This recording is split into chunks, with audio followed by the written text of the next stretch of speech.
This video lecture is titled Evidence-Based Public Health Using Data and Epidemiology. The learning objectives are listed here. We're going to be looking at how we describe health problems using data to inform us in terms of the incidence and prevalence of morbidity and mortality. We're going to describe the course of the disease. We're going to look at distributions and use qualitative and quantitative data to help us identify where there's disparities. We're going to look at an approach that identifies options for interventions and look at the role that evaluation plays in public health. To begin, let's look at our evidence-based approach to public health, which we will call Peri, P-E-R-I-E. Each of the letters stands for a step in the cycle of public health. First, we have to identify the health problem. Secondly, the etiology or contributory cause of the problem. Next, we make recommendations related to the etiology to help reduce the problem. Then we implement our recommendations and then evaluate. So for example, in South Central LA, approximately 10 years ago, they looked at the obesity rates of school children, and they found that those that attended schools and lived in South Central Los Angeles had a higher rate of obesity than the children at the rest of the LA Unified School District schools. So when they did an environmental scan, what they found was in this particular area, there were no supermarkets, there was very little access to fresh fruits and vegetables, and there was many fast food restaurants. This is a lower income area where sometimes parents are working two jobs, and if you think about fast food options, the ones that are healthier are generally more expensive. So if I'm a mom on a budget and I need to feed my children, I'll probably get them the dollar burgers rather than the very expensive lettuce salad. One, the hamburgers will fill them up.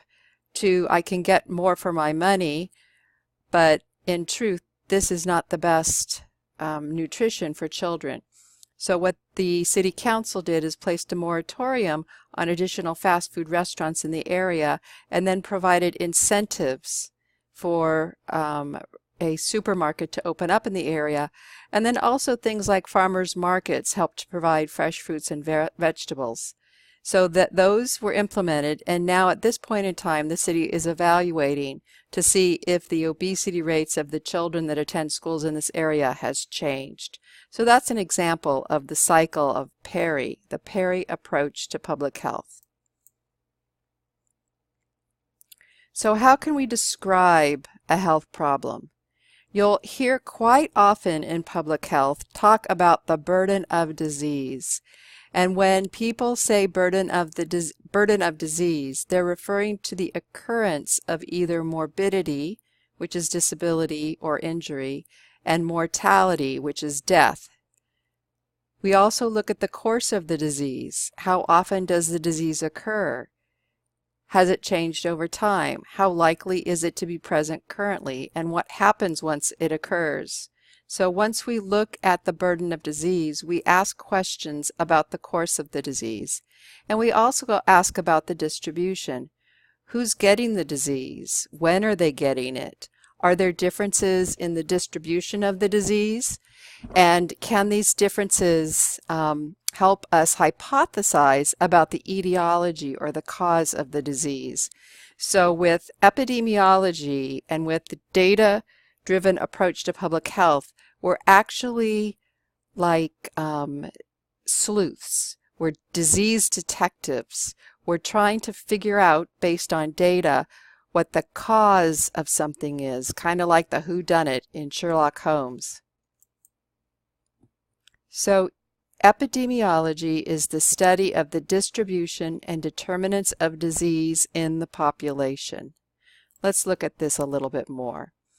How does epidemiology look at disease in a population? Well, they have a variety of methods, Epidemiologists count cases of disease. Once they detect signs of an epidemic, they ask who, when, and where questions. Who's getting it? When and where is the disease occurring? And from this information, they can hypothesize why it's occurring. Their ultimate goal is to use this knowledge to control and prevent the spread of the disease. Now, I have two terms at the bottom of the slide: epidemic versus endemic. I don't know if you've heard these words, but they're both very important. Endemic refers to the usual, normal incidence of a disease. So for example, colds and flus. There's a certain amount, there's a certain number, there's a certain incidence of colds and flus in the winter time. We know what that is. If 1 year the number doubles, that would be called an epidemic. Now, another example, the measles. Recently there's been an epidemic of measles, and when you look, they say there's 200, 300, 400, 500 cases, and you might think that's not very many. But the thing is, prior to this, we had no cases of measles. So an increase to this proportion is called an epidemic. So endemic refers to the usual incidence of a disease or disability. An epidemic is when there's an increase. So here's some data. Here's deaths per 100,000 resident population. You can see that on this scale. And then across the bottom axis, we have years. And then here we have age-adjusted death rates for the top 5 leading causes of death between 1975 and 2015. And what do you see? You see that for stroke in 75, the number was, I don't know, what is this, maybe 200, 300, 400, something between 50 and 500. But as you go across and over the years, you can see that the incidence is decreasing. Now, we don't know why that's decreasing. Hopefully it's because people are taking better care of themselves, but it also could be that we have drugs to help people that are having strokes. Look at heart disease, it's coming down. Cancer, staying about the same.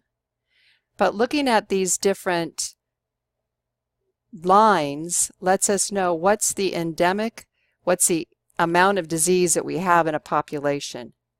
Now, you might be asking what CLRD stands for. That is chronic lower respiratory disease. Another way to look at it is to look at the top 10 leading causes of death for 1 year. And here you can see heart disease and cancer are very close. So here it says percent of total number of deaths, and this is the year 2015. So 23.4% of the total deaths was attributed to heart disease and 22% to cancer. Those are very close. And if you look at cancer, you might say, oh, well, there are more cases of cancer because it used to be that there was a greater difference between cancer and heart disease. But if you think about this slide, and here they're very similar, really what's happening is that we're decreasing the amount of heart disease so that now it's almost equal to cancer. It's not that cancer's increased per se, it's that heart disease has decreased. So let's look at some of the ways that we can use data in public health to address the burden of disease in a population.